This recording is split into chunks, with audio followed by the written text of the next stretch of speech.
meneruskan usaha dakwah dari rancangan TV ke dalam bentuk buku.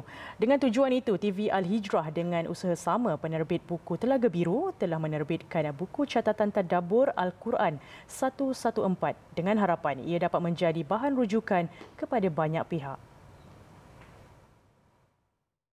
Yang merupakan kesinambungan kepada usaha kita untuk berdakwah.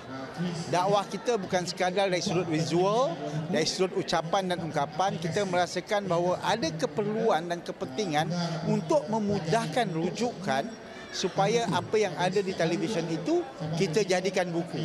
Dengan adanya buku tersebut akan mudah untuk semua pihak yang mengikuti program tadabbur Al-Quran 114 itu memahami makna Quran dengan lebih mudah, merujuk dengan lebih pantas dan akhirnya proses pemahaman dan dakwah Islam itu akan berjalan dengan lebih berkesan.